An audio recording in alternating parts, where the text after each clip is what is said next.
The truth about index funds. Are they really safe? They're everywhere. Your financial advisor loves them. Warren Buffett champions them. They promise market returns without the headache. We're talking about index funds. But here's the million-dollar question everyone whispers. Are they really safe? Today, we're diving deep.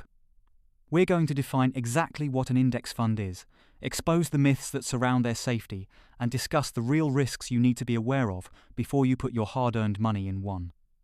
Stick around, because understanding this could save you thousands in unnecessary fees and prevent major panic during the next downturn. Section 1. What exactly is an index fund? The basics. Let's start simple. An index fund isn't some fancy, secretive investment. It's designed to mirror a specific market index like the S&P 500, which tracks the 500 largest publicly traded companies in the US. Instead of hiring a high-paid manager to try and best the market, which they often fail to do, an index fund just buys tiny pieces of everything in that index. You aren't betting on one company winning, you're betting on the entire market segment succeeding over time. This inherent diversification is the source of their perceived safety. Section 2. The case for safety, why people trust them. So, why is the word safe so often attached to these funds? It boils down to three powerful factors. 1. Massive diversification. If one company collapses, say, Enron 2, it barely dents your overall investment because you own hundreds of others. This isn't eliminating risk, but it's spreading it thin. 2. Low costs. Because computers mostly run these, the management fees, the expense ratio, are microscopic, often less than 0.05%. Less fees means more of the return stays in your pocket. 3. Historical performance.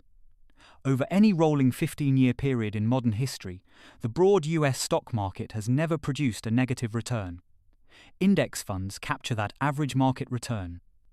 You might not get rich overnight, but you are likely to get wealthy slowly. This is the core promise. Consistent, low-cost exposure to the engine of global wealth creation, the stock market. The truth. Where index funds are not safe.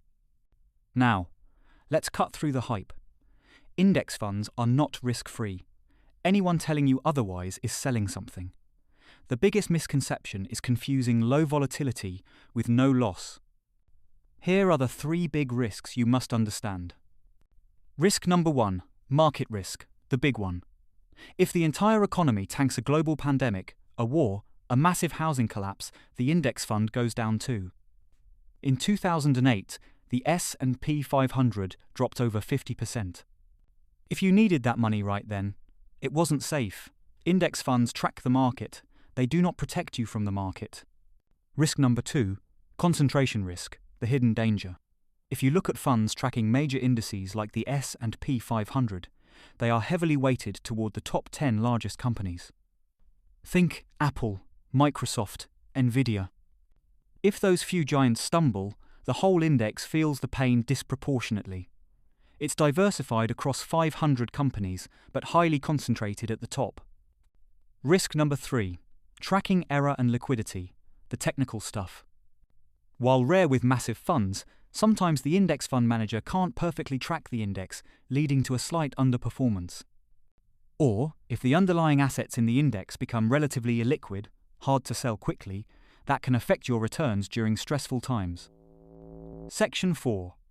Index funds versus bonds, the real safety net. So, if index funds aren't fundamentally safe, what is? The answer is asset allocation. Index funds that track stocks like the S&P 500 are growth engines. They carry risk because you need volatility to get high returns. If you need safety, you need assets that behave differently when stocks fall. That means bonds. Bonds are essentially loans to governments or corporations. They are generally less volatile and tend to hold their value or even go up when stocks crash. A genuinely safe portfolio balances those growth-focused index funds with stability-focused bond index funds. Your safety isn't in the fund itself, it's in your mix. Young investors can afford more stock index funds. Retirees need significantly more bonds. Section 5. Final verdict, actionable steps. Let's bring this home. Are index funds safe? No, they are not risk-free, recession-proof investments. They are simply the most efficient, low-cost way to capture market returns. So, what should you do? Understand your time horizon. If you need the money in less than 5 years, maybe it shouldn't be in a stock index fund at all. Automate and forget. The biggest danger is panic, selling. Set up automatic investments and commit to leaving them alone, even when the news headlines are terrifying. Diversify beyond stocks. Seriously consider adding a total bond market index fund to smooth out the inevitable bumps. Conclusion. Index funds are a fantastic tool, perhaps the best tool for the average investor to build long-term wealth, but they require discipline and an honest understanding of the risks. They are safe enough for long-term growth, provided you don't panic when the market inevitably corrects. What index fund are you currently invested in? Let me know in the comments below. If this video clarified things for you, hit that like button, subscribe for more straightforward finance advice, and I'll see you in the next one.